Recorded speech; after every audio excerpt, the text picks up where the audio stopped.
Hello, everybody. Welcome to Filmmakers Lab podcast, where we educate you on the film industry while we're inspiring you to follow your dreams. I'm your host, Lena Colleen, and this guest that I have today is an important person to me. He is an award winning writer and director, he's a producer, he is one half of Uncivil War podcast. He is the CEO of Global Media Savant Hey, production company. hey. He is also my writing partner. Mm-hmm. And I thought it was only fitting for him to be my first guest because he is also my family. Know how family do. This is Curtis Calmer Brown. We will not do any AKAs today. Right. But this is Curtis Calmer I have a lot Brown. of AKs. Before we get into this, I want to talk about how you have inspired me as a filmmaker. You actually got my first gig with Crystal Claire Roberson on the set of Echo at 11 Oak Drive. Absolutely. Shout out Crystal. Yes. Shout out And you know, I was just getting into the business. I had moved from New York. I was so just I didn't know what the heck I was doing. And you inspired me in the way of being fearless. Don't fear. Don't fear anything. Just do it. You know, and thank you. And you threw a lot of positivity behind that. So that really helped me. Wow. Thank you. That really helped me. I watched you fearlessly move through the industry and you were just as green as I was, but Facts. I watched you move with no fear, and that helped me a lot. Wow. Yeah, that helped me a lot. Thank you. Yeah. Thank you. I appreciate that. First of all, thank you for having me on the show. I appreciate it. I feel honored to be the first guest. No doubt. So yeah, 11 Oak Drive, that was our first, really both of our first major, It really was. you know, working on a feature. Yeah. You know what I mean? Mm-hmm. And as far as like no fear, you know what I'm saying? Like, you know me. You know what I'm saying? You know me personally, you know me, you know. I just don't have that. I don't have fear. Like, I deal with it a certain way. I won't say I don't have it at all, right? I think I have anxiety initially, and then I deal with that at the door. So once I'm greeted with it, that's it. I deal with it right then and there. I think of the worst case. What's the worst thing that could happen in that situation? Mm-hmm. And then once I process that, I just move forward. Yeah. And it's a split, and really now it's become like a split second process. You know what I'm saying? I'm like, damn, okay, I got to do this. Now I say, what's the worst that can happen? Okay, yeah, let's do it. You know what I'm saying? Like, so what's the worst that can happen? Yeah, what's the worst that can happen? You can sneeze. Yeah, or I mean, fart. Or yeah. It don't matter. It don't matter. Yeah. Sneeze, fart. You know what I'm saying? Yeah, hey, something could fall on my head while we're recording. You know what I'm saying? I don't Whatever. think like that though. I mean, I literally just go into it just not fearing at all anything. Right. I don't even think about it like that. Right. You know what I mean? Well, like I said, for me, it's second nature. Like, it's a split. It's like I can't really explain it. There's a book called Blink that I've read in the past, and that just talks about the human process of dealing with situations like that. And Blink, it's like everything in your life that, you know what I'm saying? Like, when you're making a decision, everything that calculates into that decision happens in a split second, right? Mm-hmm. And it's not like you're compartmentalizing each thing, but it's like all of it comes together and you're like, this is why I'm approaching it this way. And then for me, it's like worst case scenario. I just think of it happens that fast, and then I just move forward. So when I say I have no fear, I may have fear, but I'm not. You don't let it overtake you. I don't let it overtake me at all. So how did you get into the film industry? Did so somebody open the door for you? Because you opened the door for me. Right.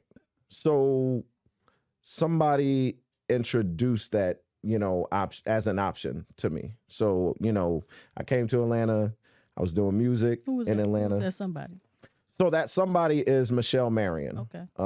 One of my very close friends, Alan Marion, his sister, Michelle, was already in film. She was doing music videos, Busta Rhymes, Ja Rule. She worked with Hype Williams. She worked on Belly with Hype Williams. She worked on a few films and documentaries and stuff like that. But she's always been on that path. You know what I mean? She was a Howard University alumni and all that, and she was doing that back then. I was on the music path. You know, we were making a name for ourselves on the underground in Atlanta. We had a group called Lotus, Lords Over Time, Universe and Space. So me and Alan and my boy Mike had this group.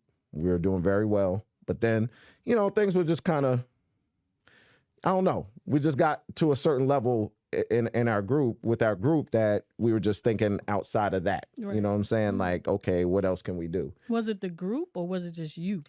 It was definitely both. Okay. You know what I'm saying? And so Michelle, who I'm very close to, presented an opportunity for me. She was like, hey, I'm doing an NBA All-Star game. She was doing like assistant production. She was APing for the All-Star game. I believe she was APing. She was on the production team. And she was like, would you like to work the NBA All-Star game? I was like, hell yeah. Like, doing what? You know what I'm saying? And it was that year, I remember the year, it was 2001 in DC. And they were honoring the top 50 players in the league. I didn't realize how much of a big deal that was back then, because I was so into music and making a name for ourselves and just doing our thing. I really didn't care about nothing else. So what capacity did you work in? So she and that was the thing. I said, well, what am I gonna do? Right. I don't, you know. Right. She was like, well, you know, I know you have like. She was like, you have retail clothing experience, because I've worked in retail clothing before as a manager. Right. She was like, I was going to bring you in like as maybe a wardrobe consultant. Right. Okay. And in my mind, these are just titles. I don't know what the hell that is. So she was like, I was like, okay, whatever. They're paying for it. You know what I'm saying? I get to meet people. Cool. No problem. Not realizing how many people I would meet, the relationships I would build while I was there, and things like that. And being a wardrobe consultant, I talk to all the talent that comes into the city. So a lot of talent comes into the city, you know, like, you know, bands performing and stuff like that. So I met everybody, met all the top 50 players, met their wives, met met a lot of industry, you know, people. But beyond that, I built relationships, and I met a lot of people that were working on films outside of the NBA. You know what I'm saying? So it's like, because they do it once a year, every year, of course. You know, the All-Star game is once a year. Everybody converges. It's a huge production. So I met a lot of people that way. Anybody in particular that? So no one in particular, but honestly, it was Michelle. You know what I mean? Because after that experience, I started talking to her. I was like, so this film thing that you do, you know what I'm saying? I'm like, I like film. I like movies. I was like, yeah, I always thought about writing a script. I just don't, you know, she was like, oh, well, you write songs. You write, you know, you tell stories and rap, right? I was like, yeah. She was like, you could write a script. So I never even thought about doing that until she presented that as an option. And I was like, damn, you know what? Yeah, let me try this shit. Right. You know what I'm saying? Right. First script I wrote was horrible. You know what I'm saying? Of course. I didn't have no format. I literally wrote it, but that's how I wrote it. All of us. You understand? And then she, you know, helped me with like saying, well, you know, there are script writing softwares, and you know, and then once I started thinking on that level, and I was like, this is something I think I want to do, like for real. So do you think it's more about talent or who you know? So I think it's a combination, because you can know all the people in the world and it won't get you anywhere, because they're going to be like, well, what do you have? What are you presenting? What is this? Right. Go back to the drawing board, whatever, right? And it don't matter that you have the relationship with this person. They might get you in, you know, they might open a door for you, but it won't be where you want to be just because you know that person. So, but then you can also be crazy talented, right? Be one of the best writers, because there's a Michael Jordan on the court right now. Definitely. And nobody's gonna know know that person because of where they are, the environment, and the opportunities. They don't know the right people to get them where they need to be. Right. There's people way better than, Kobe, Jordan, and KD and all that right now. Yeah. So it's a combination. It's who you know and talent. Definitely. I guess and being in the right place at the right time. Yeah, environment. I think environment's important to success too. Yes, you know what I'm saying? Sure. Like, location. Yes. And I just had that conversation with somebody the other day too about, they were like, yo, I think geography is definitely a part of success and fulfilling destiny and things of that nature. Yeah. I don't think it was those exact words, but you know what I'm saying. So when you moved to Atlanta, did you think that was a good move geographically? Absolutely. So I was young when I moved. Right. Younger. And more when fearless. I moved. Yeah, more fearless. Yeah. I think I'm getting more fearless now, but I was more fearless. No doubt. You know what I'm saying? Then. Yeah. And when I moved, the Olympics had just, the Olympics just happened. So that? Atlanta was being really. What was that? Nah. 2000 or I don't know if it was 2000, 99, something like that. Okay. No, that was 96. Yeah. Okay. So, we were 97, 98. We came to Atlanta. Gotcha. You know what I mean? Of course, I was back and forth during that time, but then, but we were in Atlanta. And we were doing our thing, and Atlanta was hot. Freak Niggas still popping, and Atlanta Live was still going. Kaya, 112. Yeah. You know what I'm saying? Yeah, and so all of those clubs were popping at that time, and music was huge. So where was film at that time? So film was not. So shout out to Will Packer because Will actually started. I think he had Twa at that time. Yeah. That was one of his first films. That's right. And I think Will really was one of the first people to shine a light on Atlanta film, because they were like, oh, this dude's in Atlanta. He went to FAMU, but he was in Atlanta. Like, he did that here. Yeah. And then I don't know if Drumline was here. I think Drumline, and then that's when Atlanta film just started budding around that time. Just, you know what I mean? It wasn't really peek it out. Yeah. And then within that 5-6 year period, it really started getting bigger and bigger. And of course, Tyler Perry started making a name for himself too, with Medea and all of that. Diary of a Mad Black Woman. Yeah, gotcha. So, but before Tyler Perry, it was Will Packer. You know what I'm saying? Tyler Perry had his plays. Yeah. But as far as film, that was Will. Much respect to Will Packer. Yeah. And that's so yeah. Much respect. That's somebody that I look to Packer. as well too. Yeah. Yeah. So we're gonna switch gears real quick. You mentioned software, and I want to get into the aspects of writing, all the different aspects of writing. Not all of them, but as many as we can cover. So you mentioned software, and of course in the beginning, you test the waters, because the software that Hollywood is, that's the Hollywood standard, is the Final Draft. Right. And it was so expensive at one time. Everybody's like, okay, how do I get a crack copy? Yeah. I can't pay for this. But now it's affordable, which I think is dope. To filter out who's serious about doing this. Yes, for sure. Yes, for sure. Right. So which one do you prefer and why? I prefer Final Draft because I've been using Final Draft for a long time. Definitely. I've tried Celtic. Yes. Celtic is actually very easy to use. Mm-hmm. I don't think it has as many functions as Final Draft. Mm-hmm. So, and that's why Final Draft is the industry standard. Yeah. You know what I'm saying? It has storyboard and all that. Storyboard has everything. Index cards. And they do improve every year. Like, whenever they come out with a new Final Draft, there's lots you could do. Yeah. Like a lot more you could do. Like collaboration too. You can voice. You could speak. You could voice your script. Like speak text, like how you do speak text now. Mm-hmm. Which I kind of like that function, kind of don't, because I'm checking it anyway. I'm going back to check to see if they did it right or not. So Right. I might as well just, you know what I'm saying? Yeah. Like, but anyway. But you know what else is good too? The where you can assign the names, Yeah. assign the voices to your characters. Exactly. That's I like pretty that. cool too. It is. Yeah. It is. Because then you can hear it back. I think that's the new that. I think it's the newest. That's the newest one. That's because I don't think I don't think 11 has that. Yeah. So I don't know. I'm not sure, but yeah. It is what it is. But also, what I like about the final draft is you can download the software. It's not internet based. Right. You know. Right. I think that internet based to me is a little sketchy because now your stuff is on the internet and it's making it easier for somebody to take. Think about it. Everything's really on the internet.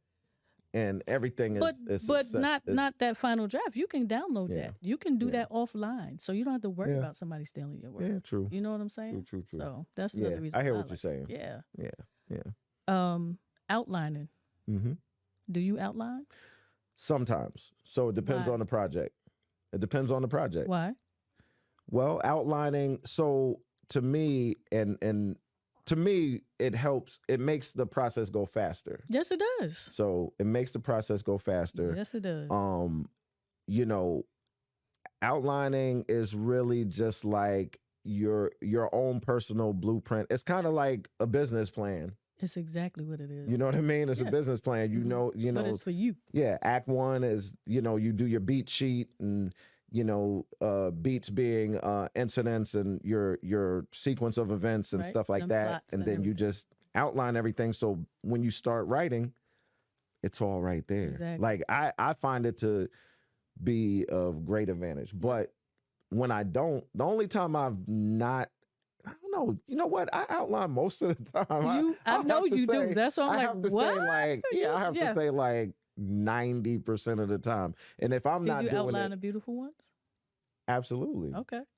Yeah. We'll talk about that. Yeah, absolutely. Okay, do me a favor. Tell me what the difference is between a log line and the tagline. A lot of people get this messed up. Yeah. Well, basically, log line is just a summary. It's a short summary of your whether it be your film or episode if you're doing television series. And a tagline is just that. It's a one-liner. It's like be all you can be. Right. You know what I'm saying? Or Friday, maybe Friday night, Friday the 13th. Jason's back is the tagline. Right. Right.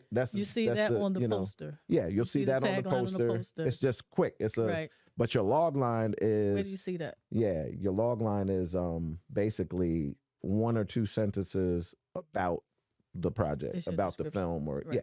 Right. So you would see it like on Netflix when you see the description. Exactly. Okay. Yeah. All right. So I know it. But, yeah. Of course. I mean, this is for you. Exactly. Character bios. So the first time I ever heard anybody speak about character bios was Samuel Jackson, and it shocked me because so many people don't know how important that is. Yes. Like your characters. It's everything. Need their bios. So you know how they speak, how they walk, how they talk, what they believe in, what they don't believe in. Right? It's everything. It is everything.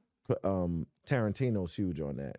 And that's why his films are so great, because his characters they have their life. There's no second guessing about his characters. And his characters are so like big. They're all big. There's no small characters in his films. You know what I mean? Because he has a bio, he has a background on the story. He created a real person. You know what I'm saying? It's not just, I'm just gonna write this in and it's not surface. You know what I mean? It's not surface. So, like each character in Pulp Fiction, they had a whole background, like Travolta, Samuel Jackson, like even and the crazy thing about bios or character breakdowns or character backgrounds is you don't always see the character's whole life. There's parts of the character that the writer developed that you'll never know about on screen. Right. And that's not a waste. what it does, it's not a waste because it the character is going to act in that way. there you go. You understand? Yeah. If the You character, made him real. you might not ever know that your character is an atheist, but he's Right. going to act a certain way. Right.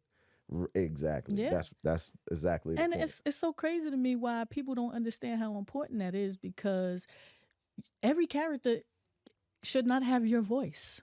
Yeah. You know what I'm saying? Yeah. Every character should not have your voice. Yeah, a lot of amateur writers. Nuances. Yeah, a lot of amateur writers do that because they're like, you know, they talk, their characters talk like they talk. Yeah, and I catch that a lot too, because, and I've caught that in major feature films that have come out. Yes, where one character will use a term, and then later on in the film, this is another character that's not even friends with that main character. We'll use the same term. And I'm like, yeah, the writer was lazy. Yeah. You know what I'm saying? Because that's not, why would you, that's a coincidence that they're using the same terms? Totally. No. You know what I'm saying? Do you use index cards? I have. And sometimes I do. I think when I partner with people, I'll use them. Yeah. You know what I mean? Because I'm like traveling from place to place, and you know, sometimes I'm not just doing it remotely. Like I'm like, oh, you know, let's get a writing session going, No doubt. or I'll come into a writer's room or something like that, and I'll bring index cards, or we'll do a writing, you know, a board. You know what I mean? But for the most part, I don't use index cards, but those are helpful too. Yeah. It's like a breakdown of your outline. Breakdown of your outline, and Do you get writer's block? Yes. How do you overcome it? Keep writing. No doubt. So you just keep writing, because you know, if I get stuck on something, what I've learned is if you keep writing, and meaning, okay, if you're a writer, first of all, you're gonna have several different things that you're working on at the same time. Yeah. So put that down, go through something else, and start writing. You know, continue writing on that. Right. You know what I mean? Because then it'll loosen up your creative flow. Yeah. You know what I'm saying? So for the most part, I just keep writing. Sometimes I'll take a walk. Sometimes I'll listen to music and just take a break, and you know, always meditation that helps. But you do listen to music though. Absolutely. I do too. Yep. Yeah. Yep. That helps. So and just move around, because a lot of times when you're writing, you're still, you know what I'm saying, and you're not, for sure, you're just still, it's you and your laptop, and you're just like, right. You're just sitting there. Nah, just move around. Do something different. Yeah. Call somebody and talk about something totally different. Phone a friend. You know what I'm saying? Right. You know. Right. And then come back to it. You know what I mean? So, but a lot of times what I'll do is I'll just keep writing. If I don't want to do any of those other things, I'll just start working on something else. Do you have a writing routine? Yes, I do. I have somewhat. Do you think it's of important to have one? I think whether people know it or not, I think everybody has one. Yeah. They just don't realize it. Right. You know what I'm saying? Yeah. There's certain things that you do, but I mean, do you have like a strict, like I get up, I write? Because I know a lot of famous writers, they only write in the morning time, because that's when they're most I mostly write at night, and I write at ungodly hours in the night. Most of the time, like seriously, because I know, because you called me. But I'm gonna tell you, true. Well, I'm gonna tell you, part of the reason I write so well at night, I know that's the best time for my creativity. I realized that through the years. I never knew why that was, but it's because your mind is less resistant then. During the day, you're thinking about everything, and your mind is more open and less resistant to new thought or ideas and stuff like that. You're always, that's why you're Do you think close. That's typical you're getting for close, everybody, close or to just dream. you? I think that's typical for most people. Okay. Like that's just human. That's human chemistry or whatever. Gotcha. Like that's your mind is in a different state during that time, or it should be. You know what I mean? Yeah. If you're up during certain hours when you should be sleeping, when you should be in theta state or whatever state of thought, that's when you know, you Most get those creative. most creative. And then sometimes I'll just think of an idea and I'll hard write it. Like I'll be trying to go to sleep and ideas just keep coming and I'm writing them while I'm, you know, trying to go to sleep. I have my nightstand, whatever, and I'm just writing. You know what I'm saying? Right. I use the index cards for that. Oh, I have okay. index cards on my nightstand for Gotcha. that. Yeah. To catch the ideas. Right. You know what I mean? But that's, yeah, nighttime is definitely What's the the best. WGA? It's the Writers Guild of America. So Writers Guild of America basically is a way to protect your work. You would submit a treatment to them or even a full script, and basically they'll give you a registration number. So if somebody tries to take your work, they will, you know, I mean, we have it stamped like this is when it was registered. This is the description of the work or the actual work.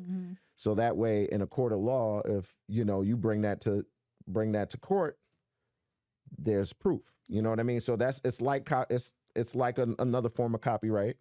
The difference with copyright, one of the differences with copyright is, you know, automatically, if I go to court, if I'm taking you to court, automatically $250,000 is going to be rewarded to me if no matter what, like you lose, that's the minimum. Right. Like automatically I'm going to be rewarded. I don't know if it's 250, but I think that might have changed. But either way, it's like music. You know what I mean? And think about this: when you used to see those films, and it has the warning, and you saw that 250,000 whatever, boom, boom, boom, copyright infringement, this, that, and the third. Yeah.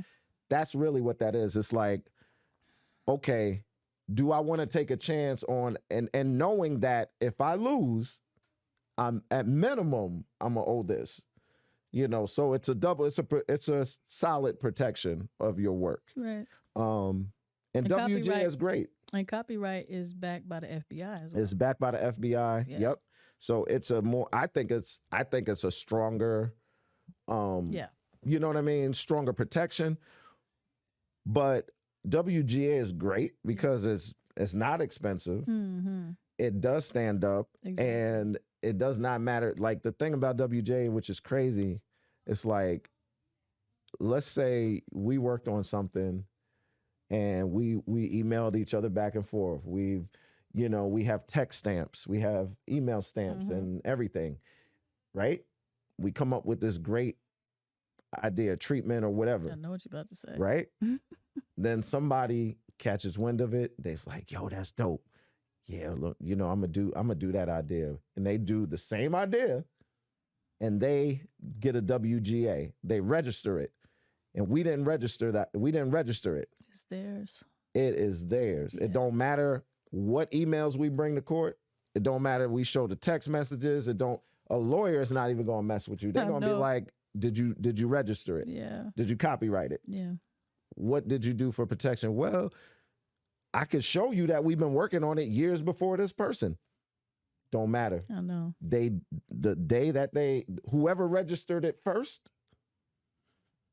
it's theirs. Yeah, true indeed. And I've had work stolen from me. So have I. Like more than once. You think I would learn, right? Right. No, but I have learned. Well, because you think you're doing it and you tell one person, but then you tell another person and then that's it. You can't. Like, you know what? You have to keep it to yourself. Yeah. Well, as long as you can. Here's the thing about keeping it to yourself too. Just register it because you're going to have to have to speak about it. Yes. You are going to have to speak about it. And nowadays, when you're trying to put your work out there and you have to, you say to someone that is trying to put you on, right, sign this NDA, right, or automatically they're turned off. Like, right. Okay, so what? You're telling me this work is not registered? What's going on? You know what I'm saying? Yep. And you're supposed to put that registration number on your script. So for anybody that doesn't know that, you need to put it on there in the left-hand corner underneath your information. That needs to go there. Yeah. Well, you know what? In the world of Google and everything else, like YouTube and Google. But you'd be surprised. I just told somebody this the other day. Man, they didn't even know to register their script. Yeah. I'm telling you. Well, that's why this platform is like a great platform. And you're talking important. about someone who graduated college for this. Right. They have no idea what the WGA is. I'm just What saying. college did they go to? I don't know. I'm not putting it out there like that. So listen, and it was somebody that was in my writer's room. So Right, look, right. how does the writer's room operate? The writer's room is great. So It's dope. the writer's room is dope. It is dope. So well, coming off of a writer's room, I've run a couple of writers' rooms, and I'm running one now for a show executive produced by Ian Burke. If you don't know who Ian Burke is, he's one of the founders of like TLC, Escape, big Atlanta groups. He's behind a lot of those groups. So I'm running a writer's room for him. And actually when we leave here, I gotta head over there. But the writer's room is basically a think tank, right? Essentially a think tank. You have a show idea, series idea, and you have an outline of the episodes, right? And basically because think about this, it's a whole series, right? You're not going to have one writer for a whole series. It's unrealistic. Right. You have a lot of voices, a lot of characters in a series. So you're just talking about a series. I'm talking about series, and I mean this works for features. Yeah, but you can have a writer's room for a feature. Of course, because we're doing one now, right? Even for a short, exactly. But it operates. Or for a short. It operates different, right? Because we don't need a story Bible and all those other. Exactly. Yeah. So with that, it's basically how I run the room. I pretty much. According to the show, depending on the show, you want particular certain writers in the room, right? Because if it's a coming of age, you want writers to be around that certain age, or to have to be relatable to that. Definitely. To that subject. Definitely. Right? Yes. So, we all come in the room, boom, an outline. And here's where outline is super important. Yes. You know what I mean? Especially in the writer's room. You have your outline, you present the outline. We all develop characters. We for me, I'm playing Phil Jackson, and I have my Bulls, my Chicago Bulls team. I know who my Rodman is, I know who my Pippen is, and I'm like, hey, so this, I want you to speak to this character. You speak to that character. Maybe two of you will speak to another character. You know what I'm saying? And I'll start with character development. Okay. And then after character development, we'll look at the episode, whether it be the pilot episode, first episode, or whatever, and then we'll discuss the first episode. We'll all throw ideas out. We leave it open for everybody. Do you discuss dialogue as well? We discuss dialogue as well. Okay. So, but character development will it helps with dialogue, definitely. Of course. You know what I mean? Because But the character. Do you get that specific? Yeah, we do. Because so here's the thing. I've been in some writer's room where it's a war. I know. Because everybody's fighting for a line. Right. Like, oh, I think they should say this. It'll be cool if they do this. It'll be cool. So then we have the discussion. Okay. It'll be cool, and that sounds good, but would that person say that? Right. It doesn't make sense. It doesn't make sense. And, the writer's room I'm in that I just told you about, I have a writer, and I'll shout her out, Diane Coleman. She reminds me of you. This is not aquatics. It is. It's aquatics. Yeah. Okay. Diane Coleman. No, it's okay. I just said the name. It's okay. It's all right. Diane Come on Coleman, now. You right? did me like that. Look. Diane Coleman reminds me of you because, and you know how I feel about you. I feel like you're super smart. You're very analytical. And she gets on you You're every time, very observant. Not just me. It's not me. It's the room. Yeah. It has and to she's make like, sense. yeah. She's very analytical. And she's like, okay, well, why would she be mad at Zach? And just 2 days ago somebody has to be the devil's advocate. and she's like, does somebody that make has sense? to be that person. I'm like, somebody has to. I love be it. that person. I love it. So, yeah, rooms are great. Yeah, rooms are great. It keeps the integrity of the show. Definitely. Right? Keeps the integrity. It's necessary because everybody can't, you can't have a series and one person's writing the series. Like, Yeah. it's just Do not. you prefer Zoom or do you prefer in person? Both. Okay. So I think Zoom, I more so prefer in person. I'm a very hands-on person. I like being with you. I do You too. know what I'm saying? I do too. I like Yeah. the energy is just different. I prefer, but I'm not against Zoom. I like Zoom, and it definitely comes in handy. But I prefer being in person. Gotcha. You know what I mean? I just feel like again, the energy is better. I think ideas will come through better. I think people, because we're all in the same room, connecting and vibing, having fun, and really, I like to have fun in the room because it opens up creativity. I don't like a stiff room. I don't like, Well, you're not a stiff person. So. Yeah, well, so yeah, already, You leave that to me. Yeah. So what do you think is the best book? I know there's not one best book, but what book do you think was the best for you as a writer? And I know what you're going to say. Well, you may or may not. I have an idea. Story, yes, by Robert McKee, to me is like one of the best books. Yeah. It is. That's the writer's Bible. It's the writer's Bible. Yeah. I use it as a reference book because it is a thick book, but it's not a boring book either. No. Like, even if you're not a writer and you start reading this book, you're going to be like, Robert McKee is, the way he breaks down writing and everything, incredible. It makes it easy. Because he's talking about principles, but then he's also, allowing you to, he's like, you can be creative and free, but you still got to know the principles. Principles allow you to be more free.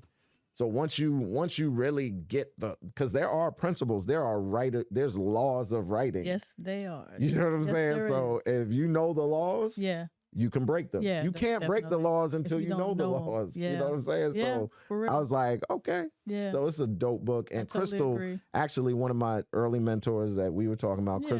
Crystal Roberson, she put me on the story. Yeah, I could see that. Yeah. Yeah. So, she has a good grasp of it. Storytelling. Yeah, she really does. Yeah, she's working on. She's one of the directors of Queens. All American got picked up for another season. So she just wrapped. Yeah. She That just wrapped, but they just got picked up again for another know. season. So that's pretty dope. It's Shout so out cool to see to Crystal and the cast rise, and the crew. right? Yeah, it's real dope. Love it. I'm happy to see her where she's at. Yeah. Because we worked on that feature, on one of her early features, Echo at 11 Oak Drive. You know what I'm saying, with Rockman Dunbar, and look at her, look at where she's at now, right? No. So dope. And I will be working on a project with her. I cannot really talk much about that, but I can talk a little bit. Listen, we'll get back to that. I want to jump to another aspect of filmmaking that I know that you're familiar with, and that is producing. Right. What is the role of a producer in pre-production? Because I think that is where they're most used. Right. They're used in production as well, and they're used in post as well too. But I think pre-production is the meat of where producers actually. Yeah, absolutely. So really, it's getting your team together. Really, it's getting your team together, understanding the project completely, and getting the right people together. So really, Definitely. I always compare, because I have a music background, you already know, I always compare film production to music. And I'm like, when people say, yo, Diddy didn't produce that, you know what I'm saying? Like, Diddy don't produce tracks. Just because he didn't get behind the board and actually make the beat, that doesn't mean he didn't produce it. He bought the engineer, together. He bought the artist, he bought the, but a lot of people don't know what he bought and sometimes it's a writer. He bought the writer, he bought the engineer, he bought the artist, and he orchestrated the whole, he brought everybody together and created the blueprint for how we're moving forward. Exactly. And that's pre-production. Same thing. I'm getting the casting director. I'm getting the the writers. And sometimes I most of the time I'll be the writer, or I'll write and co-write. Right. I'm getting the AD, I'm getting the casting director, you know what I'm saying? I'm getting the people, the components, the editor, and stuff like that. Right. But it's not even just about, we're going to find, you know what I'm saying? Let's just put a team together. You got to get the right team. Yeah. You know what I'm saying? Yeah. You got to get a winning team. So it's like, it has to be cohesive. We're shooting a drama series. Yeah. You're not going to get a director that has done mostly comedy or only comedy, even though comedy and drama, actually you could. So let me give a different example. You're not going to get a, director that does horror or sci-fi or something like that to do your drama or comedy. You know what I'm saying? Yeah. So it's like getting the right people, getting the right editors, right? Mm-hmm. Like if I know my film is like a fast-moving, fast-paced film, you know what I'm saying? I might mess around and get an editor that has only edited music videos because they're used to that speed. Know what it is. You know what I mean? So it's like being smart in that way when you bring these people together. But what about people for the production as well? Exactly. You have to have the cohesiveness in that as well. Cast and crew. Yep. Yeah, because you can get some real a-holes out there and just mess up the whole morale. Yeah. Well, everybody's disposable. You know what I'm saying? Yes. Everybody's disposable. I know. Because the project becomes bigger than you. For so real. even me, even if it's my project, I'm disposable. Definitely. It's my project. The project will get bigger than you. Yeah. And it can't, and it should.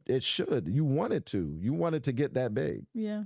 You know what I'm saying? So I've been on projects or have created projects that have gotten that big where I had to reconsider my role in it. You understand? Like, I wrote it. And this is me. This is early me. No doubt. Not knowing much about film, thinking just because I wrote it, I have total control of the, like, you have no unless I'm director, unless I'm executive producer, I'm the money, I'm the producer, and I'm the director. Yeah. I don't have control over that. No, like you don't. You basically are just selling. It's like not selling, but you're optioning your film to be made. A lot of people don't know that writers don't get invited to the set. Right. There's no need for you there. Yeah, there's no reason for the writer to once be you sat down with the director and they know what your vision is, that's it. Yeah. Unless you're the writers director. get salty about it because they're like, I mean, they want to see their vision being brought to life. They're like, yo, why I can't come to the set. Yeah. But you can. But you know what? You can negotiate that. You can, but you can't say much. You know? Yeah. You can't. You gotta yeah. You gotta be the observer. So how do you know how much a movie costs? How do you know about budget? Your treatment will tell you how much the movie costs. How's that? And the treatment is just a raw breakdown of your film, right? So it's your film without dialogue. But what it does, what the treatment, your treatment is your film with minus the dialogue. So you're telling the whole story. But how you know cost, how it's related to treatment is you see what's in the film. Are there any explosions? Right. How many locations are there? What kind of props are we having? Right. What actors are we do we have attached or are we trying to get attached? Right. You got to look at every element. Like when you do a script breakdown, that'll tell you even more. Definitely. Right. Mm-hmm. But you can tell just from treatment about how much the film should cost. And one thing I don't like about Hollywood right now and Marvel and different films right now, I believe they're doing less story and more money. They're putting money. Oh, this film cost $200 million to make and blah blah blah, and they're putting all this money behind it.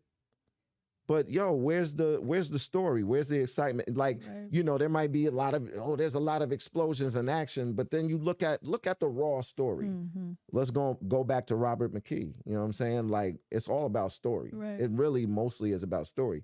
So you can have like your microwave Chinese dinner or whatever, and it's just gonna go right through you. You're gonna be like, you get stimulated for that hour and 45 minutes, or 2 hours or whatever, and then you leave the theater like, okay, yeah, that was cool.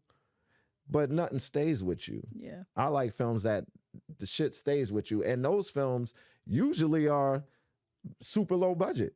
Get Out stayed with me. Watching Get Out, that shit stayed with me. I was like, yo, what was that I just watched? Right.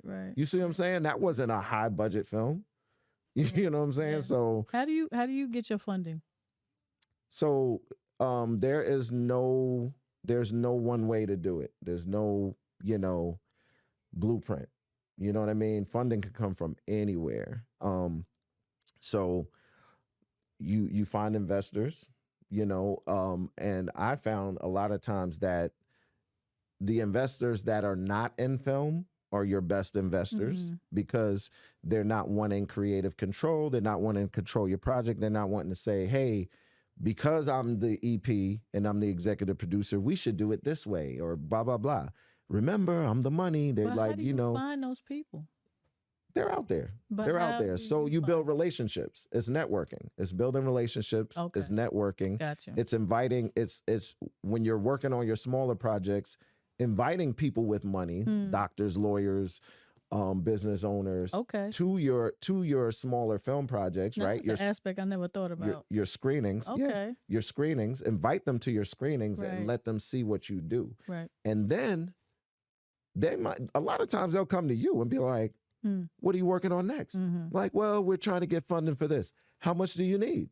You see what I'm saying? Yeah. A lot of times it happens like that. And it's building relationships. That's really it. It's networking. It's putting it out there. Like sometimes creating a sizzle for a potential project that you have and using social media, which is huge, putting it out there, for people to see will generate, I believe in crowdfunding too. I think crowdfunding is good. Yeah. I don't think it's the end all be all. I don't think it's like, a lot of people completely depend on it. But I think, like I said, like that's the benefits of doing like shorts and smaller films is because that's like your calling card for your work. Look, we did this with $10,000. So give me a couple million. See what I can do. Because that $10,000 short looked like I spent, you know what I mean? It looked like an excerpt from a $10 million film, don't it? They're like, yeah, it does. It's a great film. And you shot that well. Right. Yeah. So in order for me to bring that to the big screen and create a bigger project, I need funds. So if you can help me, please, kind sir, with the you know what I'm saying? And you don't got to do it all yourself. You can have investors. There's like a lot of executive producers. Like you see several. So that's what an executive producer's role is. They're the money. A lot of people don't know that. They're the money. Yeah. So either they invested themselves or they partnered with somebody or they brought money to the table. They brought money to the project. Right. Those are EPs, executive producers. Is the producer responsible for casting? No. The producer, well, yes, directly or indirectly. I would say the producer will bring on a casting director. So you've casted before. Right. And you've casted some people that have gone on to do some big things. Yeah, thank you. Just speaking to my actor friends and such, what is the best advice you can give someone that is going for an audition? To know your part. Talking about what? Your actors, like actors going for a part, coming to read or coming. Okay. Yeah, know that part inside out, live that part all the way up till you have to do the audition. Live that character. Like literally. You know what I mean? And don't be afraid to take chances. Like what we give you, like the side we give you to read, the side, the actual know it. Yeah, know it. Yeah. But also don't be afraid to take chances.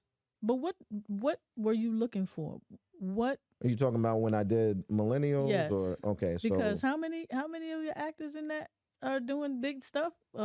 Mike Merrill, yeah, yeah, Tyrell, uh, who else? yeah.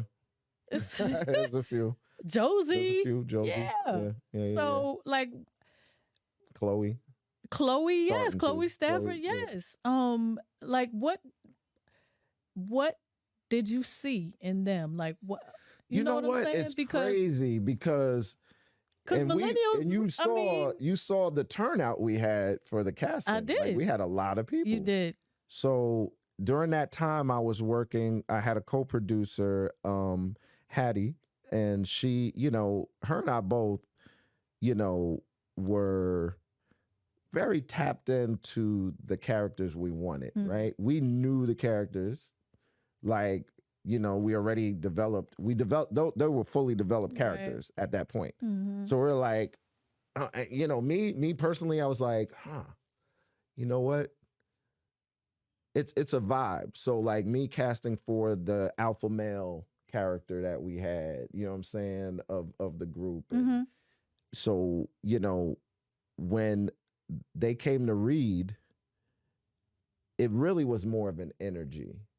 You understand? Not what they were saying. Of course, I wanted you to come off, read the lines right and come off a certain way, but it was the energy and the feeling, more so the feeling, because I'm looking at them like this is what I'm going to be watching when I see this on television. Definitely. Like when I see it on the screen, this is exactly what I'm going to be watching. I don't go into it saying, oh, we could work with this person. No, I want to feel that character from jump. So that really, each of those characters that we chose, we both felt it right away. Did it was you like, have a clue that they would move no, on to be? You see what I'm saying?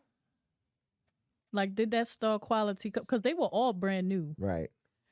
Did you see that potential? Tyrell, yes. With Tyrell, yes. Yeah. Tyrell, Well, I knew Tyrell was going to be. He studied. I knew Tyrell was going to be huge, Yeah. and I He's felt college, like, yeah, I felt like when he read, I was like, yo, there's no way we're not gonna use him. Right. Like there was, and then a lot of people read for that part. Yeah. So Tyrell instantly, there was something about Josie, you know what I mean, like his energy and he definitely fit that character perfectly. But I also felt like he had a lot more in him. I could tell he was seasoned, like he's been doing this. Yeah. But more so his personality. Yeah. After that audition, his energy personally was like, wow, this kid, man, he is incredible.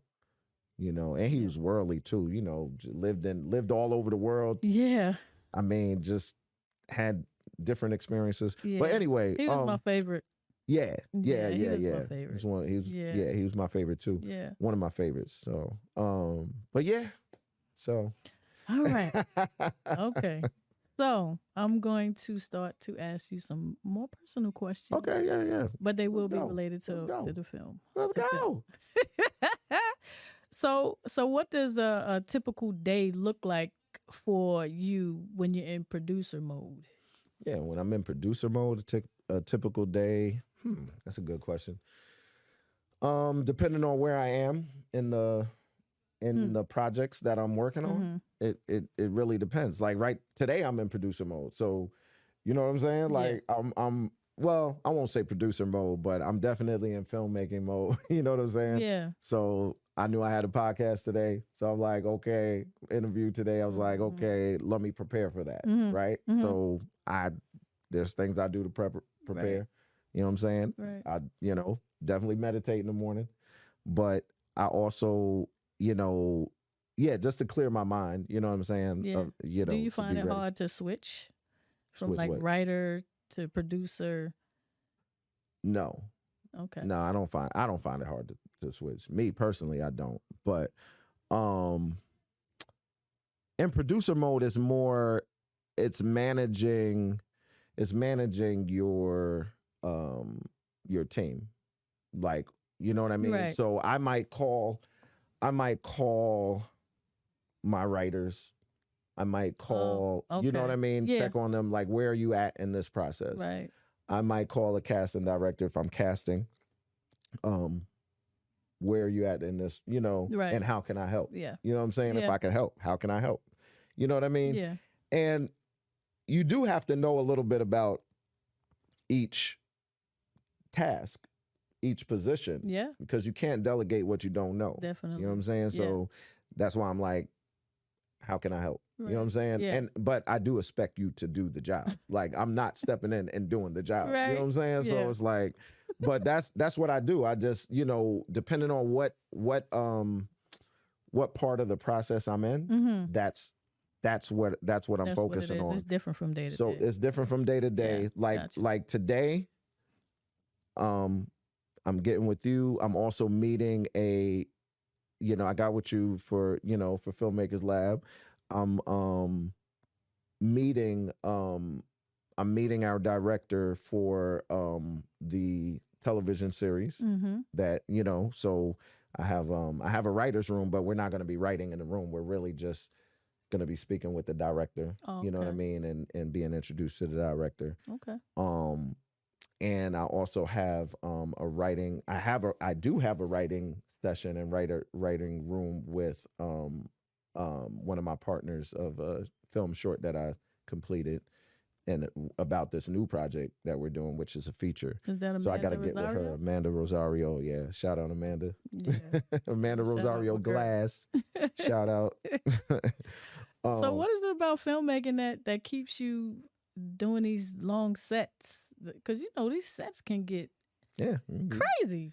Yeah. I mean, I think we was on set one time for 20 hours. 20, yeah. Yeah. I've been on the set for 20 hours before too. I know for me, I love the process. Yeah, like, you gotta love it. That's the thing. That's the dope You have part. to love it. Yeah. That's all. Yeah. That's what keeps me is like, if you don't, there ain't no way you're gonna keep doing that if you don't love it. You're right. Period. Yeah. So that's what keeps me. And just, just really being open to the experience and being open to new experiences, you know what I mean, as well. Because each day is something different. You know what I mean? Like, you set out to do this job, this project, and it requires a lot sometimes, like with the hours and stuff like that. But I always look at every day as your whole life can change in an instant, right? So that anything can happen today. Right. You don't know what's gonna. True. And that should excite you. You know what I'm saying? Like, you can meet somebody that can completely change your life, or take your project to another level, or maybe it has nothing to do with film. It could just, you can meet, you can meet the love of your life. You know what I'm saying? That day. Not that you're looking for that, but just being open to the possibility of anything happening. Yeah. So that really keeps me, and I'm passionate about what I do. So if you ain't passionate about it, you're not going to want to do it, because there are times, especially in production, principal production, or whatever, just production, things are going to go wrong. Things are going to go wrong. Yeah. You're going to have to stay on the set longer. Yeah. You spend almost your whole day there. You're away from your family. If you have a family, you're not doing anything leisurely. You're working. But, So on the flip side, as a writer, we spend a lot of hours isolated and, away from people. Are you, like, how do you cope with that? How do you deal with that? How do you deal with that as far as, like, relationships? Right. Do you find it an advantage to be in a relationship or a hindrance? No. I find it to be a challenge. You know what I'm saying? Oh. And I was just talking to somebody about that the other day. And it is a challenge. And I'm very upfront about, that part of it. Because I'm like, look, this is what I'm doing. If you can rock with that and you good with that, then, and it's like, it's not one of those, don't hit me with, oh, you make time for things you want. No, it's not like that. I'm making time. This is what I want to do. And yes, I want to be with you too. Yes, I want to spend time with you too. I'm just letting you know our time is limited. So if you can deal with that, we can go forward. Got you. You Do you know, think this is your life's purpose? You think this is your I think it's one of my life's one of purposes. them? I think we have multiple purposes. Got you. And Yeah. who inspires you To to just in general. to no, as it relates to film? Who Okay. inspires you? So you inspire me, for sure, most definitely. You do. Do I? You do. Yeah. And especially on the writing side, Mm. you inspire me. Crystal Roberson was a huge inspiration for me. Diane Ashford, just Oh, seeing their yeah. dynamic, how hard they work. Definitely. Quentin Tarantino, as far as style, Of because course. Global Media Savant is the fabric of our film is pop culture, and Quentin Tarantino to me is like the epitome of pop culture films. Right. So those are my children. You know what I'm saying? My children. My Yeah. daughter now wants to be a filmmaker. I did not push her to make that decision. No, But she's dope too. she graduates this year from high school, and she wants to go into film. So that, as a father, you know what I'm saying, that obviously that makes me super happy and proud. You know what I'm saying? Course. So those are all my inspirations. What you working on?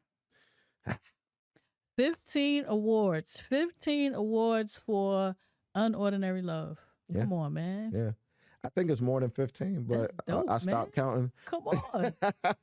I mean, and probably like over 20 selections. I think it's the first time I Yeah. can say that I'm in competition with you.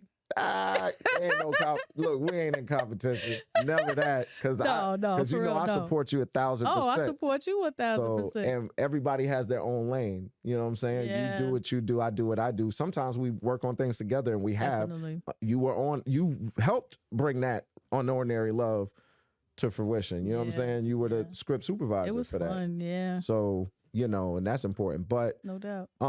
I am working with the same producer, Amanda Rosario Glass and myself produced it, directed it, and wrote it. Mhm. So we're working on a feature right now.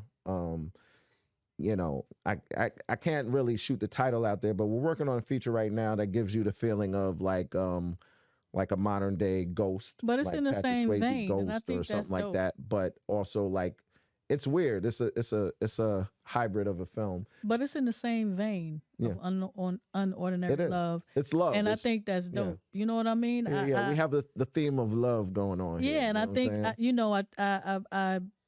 I compare it to the Power series. Yeah. You know what I'm saying? Not Yeah. in the bigness of it, but Mhm. just the genius of I appreciate taking that. that Yeah, love and expanding on and that, like the expanding on it. branding of that Exactly. particular. That's smart. Yeah, That's Yeah. smart. That's a smart thing to do. yeah. You know? I partner and surround myself with very smart people. You know what I'm saying? So, Global Media Savant. yep. Global Media Savant is, we're a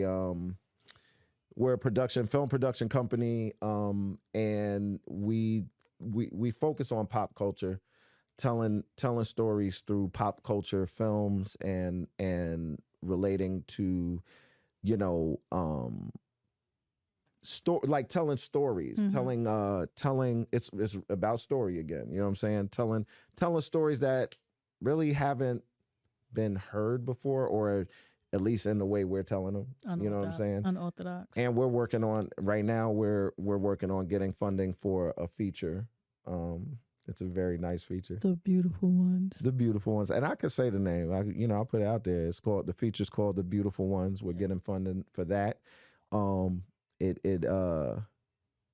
gives you a Purple Rain feel. You know what I'm saying?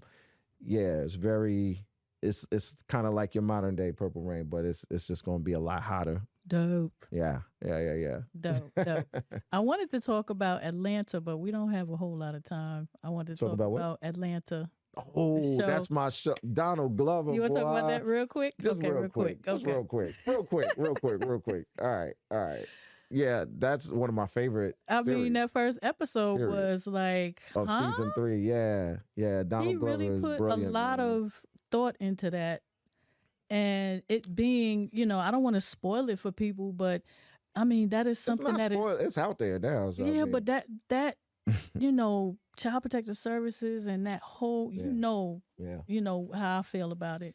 But just that Colonization. whole, yes, Just put all of that shit in there. yes. How How we're certain black treated, what families happens in those, what happens in those situations, how we're viewed, the mindset. You know what I'm saying? And then he wakes up and it's like, it's Yeah. a dream. Yeah, But was it really? But was it really? You know what I'm saying? Yeah. And I thought that was dope. Incredible. You saw the second episode? I did. I liked the first episode better, but the second episode was definitely dope too. Everybody in blackface. Yeah. Yeah. He was like, he ain't doing it. But he has been, that has been like one of my favorite series. Yeah. On on television, streaming, and Talk about different characters and knowing who who your characters are and getting the right people for the characters. Like, come on, Yes. Brilliant. Lakeith. Brilliant. Yeah, Lakeith is out there, man. He's perfect for that part. He's perfect for the part. You know what I mean? He's very eccentric. You know what I'm saying? He is. He can. Very eccentric. So that role fit him perfectly. Yes. Yeah. All right. So. Okay. I was gonna do the this and that, but I'm not gonna do that. This and that. Yeah. Okay. No, we're not gonna do that. All right. I get. You want to do that? I missed that. Do you want to do it? If we can't, we can't. We can do it real quick. Quick. Writing or producing? Producing. Theater or streaming? Theater. Spike or Tarantino? Tarantino. Tracy Ellis Ross or Rosario Dawson? I'll take a shot. The Campaign or Superbad? Superbad. Okay. That's so dope. And I said theater, but honestly, theater is like now it's nostalgic. It's like old, and I like that experience for certain films. Yeah. But I love streaming because the convenience. I think streaming is definitely, if there's a better, because it's really not better, but right. I would have to say streaming has a lot of advantages. You can, pause it, go get your drink. You can watch it a few times. You could do, you know what I'm saying? In the theater, you watch it once, you're done. You had the experience. Cool. But I still like that novelty. The novel, it's become novelty. Theaters are like CDs now. Yeah. Like if you have a CD, you still got a CD player in your car. Oh shoot, okay. You got CDs? What? So what? All right, tell everybody where they can find you, your contact information. You can find me in the club. No. You can find me. You can find me on social media at Global Media Savant. Also globalmediasavant.com, IG, Facebook, and you can hit up my personal IG. Karma Chameleon, like $1 million. Karma Chameleon, on IG, and that's it. Cuz thank you for coming on my show. Yeah. It was fun. This was fun, man. I appreciate it. We could talk forever. But once LA hold up that 5-minute sign, it's like, yo. And I know he factored that in. He's like, I'm gonna hold this 5-minute sign up, but you know what? That 5 minutes, this is a black 5 minutes. I know it's gonna be 10 minutes. I'm gonna say 5. So really, we on time. So So will you be a recurring guest? Absolutely. I'll come back anytime you want me to come. And I'll have a lot more to share too. Yes, you will. So thank you. All right, you're welcome. Well, y'all can catch me on Filmmakers Lab on all social media, and I thank everyone for joining me and watching my podcast. Thank you.